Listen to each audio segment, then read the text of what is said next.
We've got two more trig functions to go, and they're fairly similar.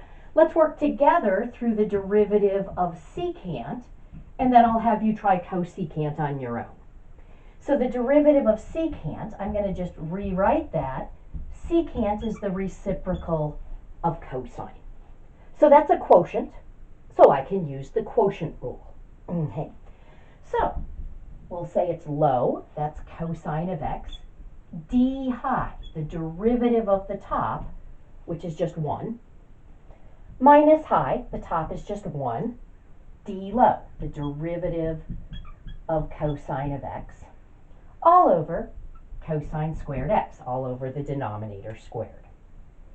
So if we go back to evaluate these d by dx's, we're getting cosine of x times the derivative of 1 is just 0.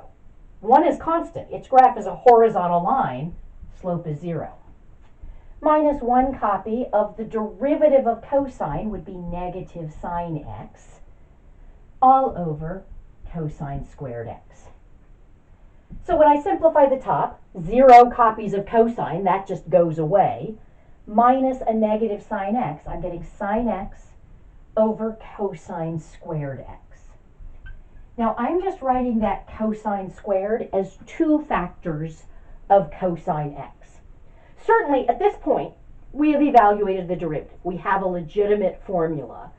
But the version of this that you most commonly see, what we're going to do is associate that sine with one of the cosines. So I could rewrite this as 1 over cosine of x times sine x over cosine x. If I multiply out the tops, I get sine x. If I multiply out the bottoms, I get cosine x squared. But then I can rewrite this. 1 over cosine is secant of x, and sine over cosine is tangent of x. Again, if you're taking the derivative, I don't care whether you stop here and say the derivative is sine over cosine squared, or whether you go here and say it's secant times tangent, because they're the same thing. Okay? But this is the most common version of things, and you want to be familiar with it because, again, later on this semester, you'll be given secant times tangent and asked, what is that the derivative of?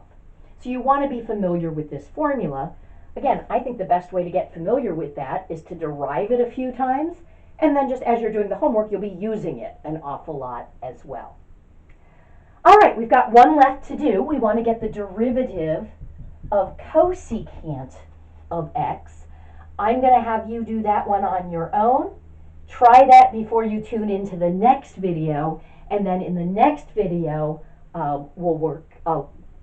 you can check your answer. We'll work through it together.